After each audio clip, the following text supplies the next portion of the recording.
Retour donc en studio pour la dernière partie de cette émission, partie invité. Je vous l'avais dit en tout début d'émission, je serai avec un imam. Là, je suis avec Monsieur Kodo Nea Abdou Fattah. Il est l'imam principal de la mosquée centrale d'Alenka. Imam, bonjour. Bonjour. Ça fait 2 jours. Vraiment. Comment vous allez? Je vais bien. Il me porte bien. J'espère que vous allez bien aussi. Dieu merci. Il est fidèle de la mosquée centrale d'Alenka. Ah, on remercie Dieu, tout le monde se porte bien. Seulement que c'est l'eau qui nous attaque. Encore? Sur les voies. Ah, il paraît qu'il a plu à Togbé hier. Oui. Il faut adresser un courrier à la mairie. Vous l'avez fait au moins? Au moins, on peut trouver au moins plus de 10 courriers là-bas. Et qu'est-ce qu'on vous dit? Il n'a pas d'effet. Non, parce que c'est bizarre, hein, quand vous rentrez un peu dedans, il y a de très belles maisons, mais avant, l'accès à la zone est vraiment difficile. Vraiment. Vous adressez des courriers, vous dites quoi exactement? La fois dernière, on nous avait dit d'attendre après la pluie. Et ils viendront voir qu'est-ce qu'il faut faire. Mais présentement, nous sommes en train de cotiser. Entre vous-même, dans chaque maison, pour pouvoir au moins remplir les endroits où c'est trop profond. Est-ce que vous pouvez y arriver? Parce que c'est beaucoup, hein? Oui, si c'est beaucoup, au moins si c'est 10, on arrive à faire 3. Ça fait plus ou bien ça fait moins. Pardon. C'est une question. C'est pourquoi j'ai dit pardon. Merci. Alors, le courrier, vous l'envoyez quand? C'est à la veille des saisons de pluie ou bien c'est pendant la saison que vous l'envoyez? Non, le courrier, c'est pendant les saisons. Autant, dans la saison sèche, il sait que c'est comme ça, la pluie va déranger. Mais étant dans la zone, vous avez au moins vécu l'expérience une fois. Pourquoi ne pas envoyer un courrier juste après la saison des pluies? Non. Comme ça, vous rappelez à l'autorité que en saison des pluies, voilà ce que nous traversons. Pour cette année, ça a été un cas très, très différent. Ah bon? On n'a jamais vu ça depuis que nous sommes à Alenka. Alors, racontez-nous un peu, ça se passe comment? Oui, par exemple, depuis que moi je suis à Alenka, je fais 13 ans là-bas. 13 ans? Oui. Il n'y avait pas assez de population sur le monde. Okay. Et tout le monde se débrouillait comme ça. Il n'y avait pas beaucoup de voitures. Les camions qui portent, les gros porteurs ne passaient pas souvent comme ça. Et c'est eux qui gâtent. Et il y a de cela 2 ans passés, on nous a arrangé avec du sable latérite. Et tout le monde disait que Alenka, vraiment, c'est petit Paris. Et ça a attiré beaucoup de gens. Tout le monde qui veut construire dit je vais aller à Alenka. Alenka, les voies sont bonnes. Les gens quittent Zobedi, Zongo pour venir à Alenka. Et maintenant, c'est ça qui a encombré maintenant. Et là-bas, c'est devenu plus pire que d'autres quartiers. Maintenant, on n'en parle même plus. Il y a certains endroits où tu ne peux même pas passer avec la petite voiture. Maintenant, tu fais quand tu gares ta voiture dans une station d'essence, tu prends non, Zem pour aller. Ma voiture, c'est un peu élevé. Ah, ok. Pas tout bas. Et les autres font comment? Vos voisins? Quand vous allez dans les garages qui sont au bord de la route ici, là, c'est beaucoup de voitures qui sont garées là-bas. Tu gares et puis tu prends Zem pour traverser le périple. Alors, disons que le maire de Toglé est en train de vous suivre. Quel appel vous avez à lancer au maire par rapport à cette situation? Non, l'appel que nous avons à lancer, c'est de demander si la mairie n'a pas les possibilités d'envoyer aussi au haut lieu, au moins voir ça, parce que on souffre trop. Quand tu arrives à Toglé, au bord du goudron, pour gagner ta maison maintenant, tu as peur, tu ne sais même pas comment. Le petit matin comme ça, tu te réveilles, tu te rappelles que je vais sortir, le corps saute. Comment je vais faire pour atteindre Toglé? Les voitures, les patins, les roulements des voitures, des motos, c'est comme ça, ça gâte. Je connais des gens qui ont voulu fuir ça. Ils sont allés louer une maison qui coûte 2000 francs le jour pour venir au service. Oui. Du courage à vous. Merci. Alors, Imam, du courage et j'espère que le message est passé. Les autorités de cette commune vont faire quelque chose pour essaie de trouver une solution, parce que c'est pas seulement à l'Inca, je crois. C'est tout nommé. Non, pas tout Lomé, tout Togolais. Abdou, rappelle-moi l'autre coin, de ce côté-là. Fidokui. Oui, là, il Fidokui, paraît que il faut porter bottes, et puis tu passes dedans. Et si tu as la malchance, nous avons une de nos collègues, elle a la malchance d'avoir des voisins, excusez-moi le terme, pas trop propre.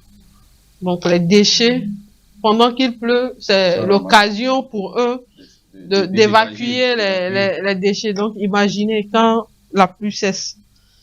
Donc on espère que les premières autorités, les autorités de cette commune vont prendre leurs responsabilités et venir en aide aux populations.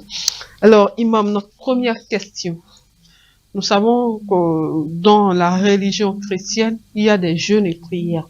Est-ce que en islam aussi ça se fait? Est-ce qu'il y a des jeûnes et prières? C'est-à-dire, on dit aujourd'hui c'est dimanche. Bon, les chrétiens c'est souvent vendredi ils le font, ou mercredi. On dit, ou bien mardi. On dit cette journée-là, tu ne manges pas, tu ne bois pas, du matin jusqu'au 18h, ça dépend de l'heure de chacun. Vous allez à l'église, vous priez jusqu'à un temps. Il y a des gens qui le font 3 fois dans la semaine. Il y a des gens qui le font 9 jours affilés. C'est-à-dire 3 jours c'est tridome, 9 jours c'est neuvaine. Et il y a des gens qui le font juste une journée. Est-ce que il y a ça aussi dans l'islam? J'espère que c'est ça même qui fait l'islam. Ah bon, les jeûnes et prières? Les jeûnes et prières. L'islam, du début jusqu'à la fin, c'est les prières, tout. Par exemple, la prière dont vous dites les vendredis, les chrétiens font. Est-ce que les musulmans ne le font pas les vendredis? Non, ça, on suppose que les vendredis, c'est votre église, c'est ça? Parce que les chrétiens vont à l'église les dimanches. Maintenant, chez nous, à part les jeûnes, le grand jeûne qui est le jeûne du mois de Ramadan, en islam, il y a des différentes sortes de jeûnes.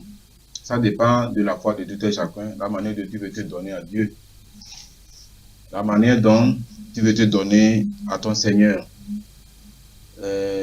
Les jeudis et les lundis sont recommandés, c'est souhaitable, c'est recommandé aux musulmans de jeûner. Toi qui peux jeûner jeudi, toi qui peux jeûner vendredi, lundi, c'est bon, c'est dans la semaine. C'est de manière individuelle? Oui, c'est de manière individuelle. Après Ramadan, il n'y a plus le jeûne collectif qui est obligatoire. Non, quand je dis c'est individuel, c'est par rapport à cette situation. Au niveau des chrétiens, vous allez voir les chrétiens se réunir à l'église. Et ils vont prier là. Quand vous vous renseignez, on dit jeûne et prière. Chez vous, est-ce que vous rassemblez à la mosquée? Comment ça se fait? C'est ce que je veux savoir. Nous rassemblements à la mosquée, c'est les prières que nous faisons 5 fois par jour. À part ça, là, il n'y a pas de prière spéciale où on dit prière spéciale consacrée à temps. Non. Chez nous, il n'y a pas ça. Il n'y a pas les prières consacrées spéciales. Après les prières obligatoires de la journée, les 5 prières, il y a les prières surrogatoires que toi-même, si tu as le temps. Après, avant chaque prière, tu peux faire tes 4 rakats, tes 2 rakats, tout ça là, et faire ta prière, c'est-à-dire demander, invoquer Dieu. Maintenant, les lundis sont recommandés par le prophète sallallahu alayhi wa sallam et les jeudis. Pourquoi ces 2 jours-là? Oui, ces 2 jours. Quand on a posé cette question au prophète sallallahu alayhi wa sallam, le prophète de l'islam, il a dit que lui, il aime jeûner lundi parce que le lundi, les anges font monter les œuvres et aussi les jeudis. Les œuvres comment? Tout ce que nous faisons. Vous savez, par exemple, dans la semaine, tout ce que tu as fait, il y a les anges qui enregistrent. Chez nous, c'est enseigné qu'il y a 2 anges, un à la gauche, l'autre est à la droite. À chaque minute, tout ce que tu fais, ils enregistrent. Bien comme mauvais. Bien comme mauvais. Celui qui est à la droite enregistre ce qui est bien, celui qui est à gauche enregistre ce qui est mauvais. Et ils s'entendent comme ça. Quand celui-ci veut enregistrer, celui qui est à la droite, il n'a pas besoin de l'autorisation. Donc là où nous sommes, là, il y a 8 anges. Il y a 8 anges. Il y a 8 anges qui sont avec nous. Les gens comme Abdou aussi ont des anges. Oui, oui, ils ont les anges. Il est être humain. Et ils sont là pour surveiller tout être humain. Et donc les lundis et jeudis, ces anges faut monter. Ils amènent le rapport. Et, donc, quel est le lien entre le jeûne et le fait de faire monter les actes? Il veut que ça soit, quand on veut faire monter ton rapport, que tu sois pur, que tu es en jeûne. Mais déjà fait le mal quelque part. Ça peut changer ça? Non, ça ne peut pas changer, mais cela ne t'empêche pas de faire le bien. Quand tu fais le mal, et que tu fais le bien après le mal, ça veut dire que des fois, parce qu'en islam, chez nous, tu peux faire le mal tout de suite. Et après ça, avec un bien, parce que les anges dont j'ai dit là, ceux qui sont à gauche et à droite, celui-ci, quand tu fais le bien, lui, il enregistre en même temps. Il a fait le bien. Et il écrit 10 fois ce que tu as fait. Par exemple, tu donnes le monde tout de suite, 5 francs. Comment ça, 5 francs? Non, je donne un exemple. Tu donnes 1000 francs. Lui, il va écrire, enregistrer que tu as donné 1000 francs. Mais il y a des bonus, l'augmentation. Quand tu fais le bien, on te donne 10 fois ça. Quand tu fais un bien, tu as 10 fois. Maintenant, quand tu fais le mal, tu as une seule fois. Et maintenant, celui qui écrit le mal demande à l'autre.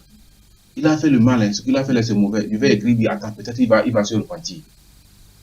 Attends un peu. Il ne faut pas être pressé à écrire, à enregistrer. Donc, il se concerte avant d'écrire. Pourquoi celui qui note le bien ne concerte pas celui qui note? Dieu veut le bien. Okay. Et il veut nous pardonner aussi. S'il veut nous pardonner, c'est pour cela l'autre n'a pas l'autorisation, n'a pas le droit en même temps d'enregistrer. Il attend d'abord, il dit non, l'autre va dire attends d'abord. Peut-être il va se repentir. Et au bout de quelques minutes, tu dis oh, ce que j'avais fait là, j'avais mal fait. Tu reconnais, oh, Dieu pardonne-moi. Et lui dit ah, je ne t'avais pas dit, il faut laisser. Là, c'est fini ça. Dieu veut que le jour qu'on va le rencontrer, nos biens soient énormes. Vous voyez combien de fois Dieu nous aime. C'est pour cela. Alors maintenant, revenons à la question de jour. Quand vous jeûnez, pendant qu'on monte avec vos actes, ça veut dire que Dieu va tenir compte du jeûne que vous êtes en train de faire pour vous pardonner ou bien comment ça se passe? Pour vous pardonner, pour avoir pitié de vous, pour descendre sa miséricorde sur vous. Maintenant, est-ce que les non-musulmans peuvent aussi, comme vous l'avez dit, chez vous, l'ange descend, les anges montent les lundis et jeudis. Est-ce que les non-musulmans aussi, leurs anges montent les lundis et jeudis? Ou bien c'est selon les religions que les anges montent? Chez nous, il y a une chose que nous devons comprendre. L'islam, toutes les recommandations de l'islam, les injonctions, c'est aux musulmans. Si tu ne crois pas en islam, cela ne te concerne pas. Non, c'est pas qu'on ne croit pas en l'islam, mais on croit au même Dieu. Oui, on croit au même Dieu, mais tu ne la pratiques pas. Je ne pratique pas cette religion. Par exemple, je ne peux pas dire que je crois en quelque chose et je ne pratique pas. Parce que l'islam nous recommande la croyance et la pratique. Moi, je crois en Dieu. Oui. Mais je ne vais pas à l'église. Tu ne vas pas à l'église. Mais je crois en Dieu. Tout ce qui concerne les chrétiens n'est pas ton problème. Pourquoi? Pourquoi comment? Tu ne pratiques pas leur religion. C'est dit dans la Bible de ne pas tuer, de ne pas voler, de ne pas faire ça. Je ne le fais pas, c'est dit dans la Bible. Est-ce que si ce n'est pas dit dans la Bible, tuer, voler, tout ça, c'était bon? Laissons la Bible à part, laissons le Coran. Mais ce n'est pas cette affaire de si c'est pas dit dans la Bible. La Bible dit ne faites pas ci, ne faites pas ci, ne faites pas ci. Et ne faites pas ça, ne faites pas ça, ne faites pas ça. Attends. Je ne vais pas à l'église. Oui. Mais je respecte ça. Très bien. Tu respectes ça. Oui. Maintenant, je suis un enfant de Dieu. Il faut pratiquer. Moi, je ne suis pas un enfant de Dieu. Moi, je suis un serviteur de Dieu. Je ne peux pas être un enfant de Dieu. Chez nous, Dieu n'a pas d'enfant. Oui. Dieu n'a pas d'enfant. Il a quoi? Non. Il a des serviteurs. Il nous a créés. Il ne nous a pas mis au monde. Il nous a créés par sa main. Notre grand-papa qui est Adam, Édem et Ève. il a créé par la boue avec la terre. On ne peut pas prendre quelque chose que quelqu'un a créé, dire qu'il a mis ça au monde, c'est son enfant, non. Et Dieu lui-même, il a dit qu'il n'a pas besoin. Tu sais que celui qui a besoin d'un enfant, tu sais pourquoi dans notre communauté, si tu n'as pas d'enfant, je suis inquiet. Parce que quand je vais vieillir, qui va me relayer? Quand j'aurai besoin, qui va me donner? Quand je vais... C'est ça. Maintenant, Dieu n'a pas besoin de rien. Il n'a pas besoin de quelqu'un qui va le relayer demain. Il n'a pas besoin de quelqu'un qui va le nourrir. C'est le faible qui a besoin de quelqu'un pour le relayer. Si Dieu n'a pas besoin d'enfants, pourquoi nous avoir créés? Non. Il nous a créés pour l'adorer. Comme il avait créé les anges, il a créé les djinns, les génies, ça les djinns. Dieu les a créés parce que...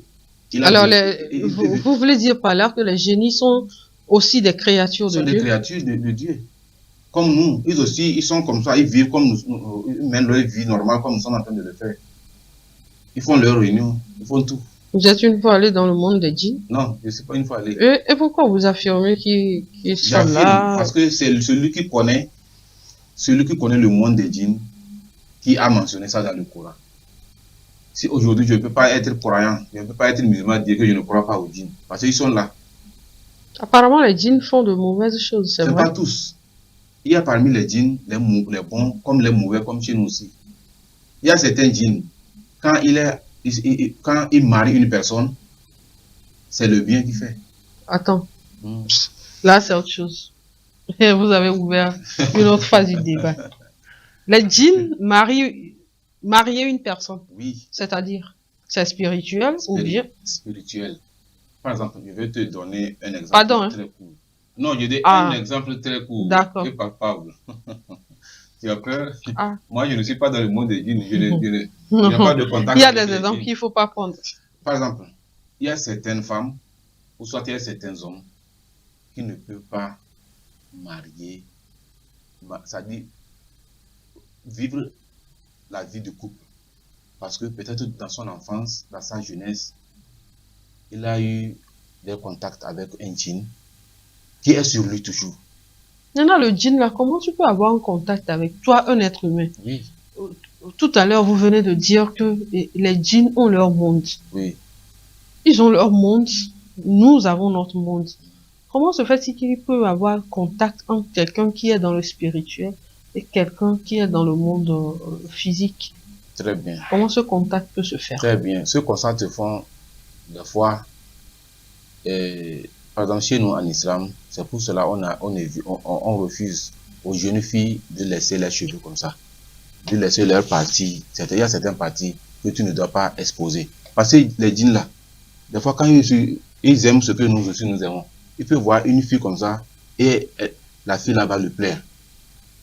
Et il va... Maintenant, dans leur monde là, il n'y a pas de femmes. Non, il y a de femmes. Pourquoi c'est chez nous, il va venir prendre? Parce que Dieu a donné, eux, ils nous voient, mais c'est nous qui ne les voient pas. Dieu a ouvert, c'est-à-dire il y a le rideau, eux, ils nous voient, mais nous, on ne les voit pas. Le contraire n'est pas possible. Le contraire n'est pas possible. Et si tu veux passer par le contraire, ça doit être très difficile. Et à la fin aussi, ça ne donne pas de bons résultats. Maintenant, le djinn va rester sur cette personne. Juste parce que vous lui plaisez, oui, il vient, il s'attache à vous. Il s'attache à lui. Tu vois, il y a certaines filles, la nuit, elles rêvent qu'elle est en train de faire des rapports sexuels avec quelqu'un, avec un inconnu, jusqu'à jouir. Et maintenant, quand un être humain vient, elle ne veut pas. C'est le djinn là qui l'empêche d'avoir contact. C'est peut-être l'absence de rapport intime avec un homme ici qui crée ça. Mais c'est ça que je dis. Ça l'évite. Elle ne veut plus être en contact avec. Ça veut dire qu'elle est l'épouse d'un djinn. Elle peut faire enfant avec le djinn. Oui, il y a ça. Certains ont fait des enfants avec des djinns, mais la personne, l'être humain ne peut pas voir ces enfants-là. Les enfants-là peuvent exister dans le monde des djinns. Oui, ça. Elle accouche à quel moment? Comment? Elle accouche dans la spiritualité. Oui, ça se passe. Ça, c'est un autre monde. Ça, c'est une autre chose. Ça, c'est une autre part. Et là-bas, c'est très large. Sinon, ça existe. C'est Dieu qui a créé. Parce que dans le Coran, Dieu dit, lui, il a créé les djinns. J'ai créé les djinns et les hommes pour m'adorer.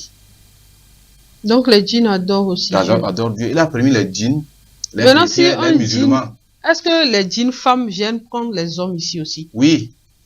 Oui. Il y a les djinns femmes comme ça. Il y a eu un gars comme ça. C'est à quel moment elles vous prennent?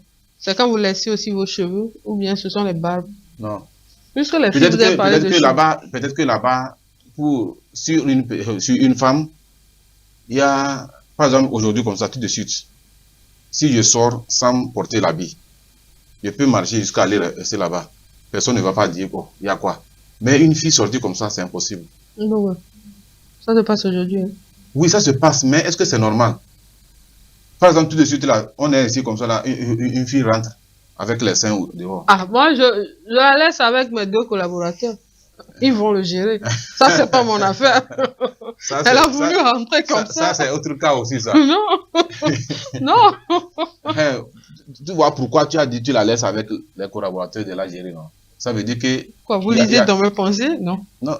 Non. C'est ce que tu viens de dire, qui débarque sans rien porter. Peut-être qu'elle cherche quelque chose, moi je ne sais pas. Qu'est-ce qu'elle cherche? Il fallait rester là, demander. Ce qu'elle cherche, c'est pas avec moi. Tu vas la laisser avec les collaborateurs. Non, ce qu'elle cherche, c'est pas avec moi. Qu'est-ce qu'elle cherche? Ah ça là seulement, okay. Dites-nous.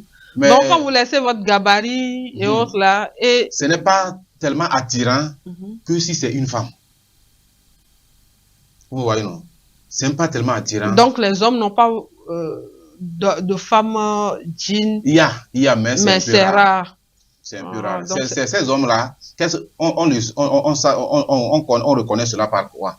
On reconnaît cela par, on te dit, on te propose la fille là, il dit au moins, celle-là, elle ne me plaît pas. Ah, si la fille ne me plaît pas. Et au moins, on te propose 10 filles, les 10 filles ne te plaisent pas.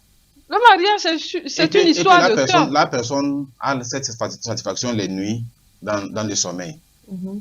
Et que des fois même, ça arrive, jusqu'à ce que si on force la personne, et que le djinn là est toujours avec lui, ou bien la djinn femme là est toujours avec la personne, la femme là ne va pas durer. Peut-être ça va finir par la mort. Peut-être que la femme même a mauvais comportement. Oh, c'est comme ça se passe. Il y a ça. Mais ce qui est sûr, en grosso modo, le monde là existe. Et que ce que on sait, le Coran nous a tout mentionné et qu'on doit croire à ça. Parce que le Coran a mentionné. Je crois que c'est un sujet vraiment vaste. Hein. J'aurais proposé qu'on revienne une autre fois sur une émission spécialement consacrée aux djinns. Comme ça, on aura tout compris. J'espère que les djinns ne vont pas prendre les gars. Hein. Heureusement qu'ils sont déjà mariés. Donc, elle ne peut même pas. Elle ne peut plus venir là-bas. Alors, en gros, chez vous, les jeûnes et prières se font, mais souvent, c'est pas comme les chrétiens le font, mais les lundis et jeudi, lundi et jeudi, vous pouvez jeûner chez vous, sans aller dans une mosquée et autres, là, comme les chrétiens le font en se regroupant à l'église. Il n'y a pas ça chez nous. Et aussi, après les jeudis et lundis, il y a aussi dans le mois les nuits blanches, 13, 14, 15. C'est recommandé aussi. Bon, toi-même, tu veux t'approcher de Dieu. Tu peux, les nuits blanches là, ça dit, à partir du 13, 14, 15, jeûner aussi. C'est bon. Donc, c'est à partir de 2. Oui. Malheureusement. Non, c'est pas du mois, c'est le mois lunaire. Ah, d'accord. Le mois lunaire. C'est pas tous les mois. C'est pas janvier, février. Ok. C'est pas janvier, février. Les mois de chez vous. De chez vous, les mois lunaires, là, les mois que Dieu a créés en haut, là. Ah, ça, là, c'est sur papier. D'accord. Les mois janvier, février, là, c'est sur papier. C'est le mois que la lune que nous voyons au ciel, là, c'est ça. Alors, Imam, l'autre sujet, ça concerne les congés de détente qui sont instaurés maintenant dans le calendrier. Alors, dites-nous, quand on parle de congés de détente, quelles sont vos appréciations? Quand vous avez, à la rentrée, on vous a annoncé ça, que cette année, les élèves auront droit, ou bien les apprenants auront droit à 2 congés de détente. Merci beaucoup pour la question. Sinon, en tant que fondateur de l'école, et enseignant, il faut préciser. En tant que fondateur et enseignant, les congés de détente après des réflexions, après des analyses, nous avons compris que c'est une bonne chose. Parce que... Donc, quand c'était annoncé tout de suite, vous n'avez pas compris? Oui, quand c'était annoncé, tout le monde se posait la question à savoir c'est quoi les congés. Même à l'inspection, on a posé la question là. Ces congés de détente, c'est quoi encore? Hein? Qu'est-ce que ce gouvernement veut de nous? Hein, Kokoroko veut quoi même? Hein, Kokoroko, là, on ne sait pas. Donc, c'est pas seulement nous, vous-même, vous êtes posé des questions. On s'est posé des questions, de 1000 questions. Alors, il a fallu des réflexions. Il a fallu des explications, des réflexions. Nous avons compris que si c'est net ainsi, il fallait expliquer avant d'imposer. C'est-à-dire, il fallait expliquer d'abord, avant de nous amener ça, qu'il y a congé de détente. Par exemple, beaucoup des enseignants, beaucoup des chefs d'établissement n'ont pas compris pourquoi les enfants viennent de rentrer à peine un mois, on dit congé de détente. Les enfants vont encore rester à la maison une semaine, de revenir. Ça, c'est quoi même? Alors que le moment que les enfants étaient à la maison, on repris les cours, on a eu des difficultés à remonter leur, comment appelle-t-on? À remonter le niveau. Et maintenant le niveau. Et maintenant, à peine les enfants viennent de se mettre sur les rails, on nous dit congé de détente qu'on va encore rester à la maison. Tout ça là, c'est pour nuire à l'éducation. Alors, parlons de remise de niveau. Les congés de détente, ils sont faits pour se reposer ou bien pour remettre à niveau? Selon l'explication du ministre et selon l'explication des chefs d'inspection, le congé de détente, c'est un congé de travail, mais chez toi à la maison. Ok. D'où les nombreux devoirs. Les nombreux devoirs. Il y a certains élèves, avec les cours, ils sont encombrés, ils ne savent pas par où commencer. Avec les congés de détente et les devoirs, les exercices, les devoirs de congé qu'on les a donnés, l'enfant est libre le matin d'approcher un parent ou bien son frère comme ça. Bon, comment... Et il y a certains enfants qui sont éveillés, mais ils n'ont pas le temps pour apprendre. Ces congés de détente ont permis à beaucoup d'enfants de revoir leurs leçons, de vraiment... Après, à la fin, nous avons compris que c'était une bonne chose et que ça existe dans d'autres pays. Parce que c'est chez nous. Ça existe dans beaucoup de pays. Dans beaucoup de pays. C'est chez nous ici que c'est étrange et tout début a été toujours comme ça. Pour commencer, pour débuter, on va toujours parler, mais quand on sera habitué, le ministre lui-même, il avait dit ça, d'être patient et que tout le monde sera habitué. Ça veut dire que lui sait déjà. Normalement, quand on vous donne des explications comme ça, vous devez revenir expliquer ça aux parents d'élèves. Oui, où vous trouvez les parents d'élèves pour les expliquer? Jamais convoquer une réunion. C'est ça qui a fait que nous avons dit qu'on devrait nous expliquer ça avant la rentrée. En ce temps, à la rentrée, en même temps, si nous avons déjà des explications, on va essayer dans les réunions des parents d'élèves de les expliquer. Parce que jusqu'au jour d'aujourd'hui, quand c'était annoncé et autres, là, même quand les congés devaient commencer, nous avons eu à interviewer certains parents. Ils ne voient pas l'utilité de ces congés. Oui, c'est ça que je dis. Et après les explications, nous avons essayé d'expliquer aux parents, par exemple dans les groupes de WhatsApp des écoles. Et pour des informations comme ça, convoquer les réunions de parents d'élèves. On vient à peine de convoquer la réunion de la rentrée. Et les parents ont des difficultés à venir. Le problème est que dans nos établissements, quand on convoque des réunions, ce n'est pas les parents qui viennent, c'est les mamans qui viennent. Les mamans ne sont pas des parents? Oui, non, les mamans, par exemple, s'il faut tout expliquer, qu'est-ce que la maman ne peut pas comprendre comme... Vous en êtes sûr? Moi, j'ai été élevée par une dame. Hein? Oui, ça dépasse. C'est pas toutes les dames. Parmi 10 dames, c'est rare de trouver parmi 10 dames, 2 dames. On dit réunion des parents d'élèves. Si la maman vient... Oui.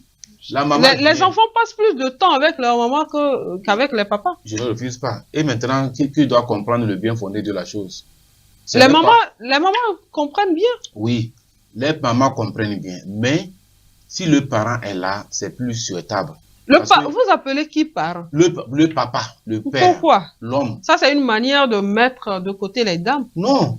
Pourquoi si c'était parce que la maman vient déjà, c'est le parent d'élève qui est là. C'est ça que je dis. Hein. Les mamans qui viennent n'arrivent pas à aller expliquer ça. Ça veut dire que vous n'expliquez pas bien. Non, on explique bien. Ah, pourquoi vous voulez rejeter la faute sur les dames? On explique bien. Le problème même était que quand déjà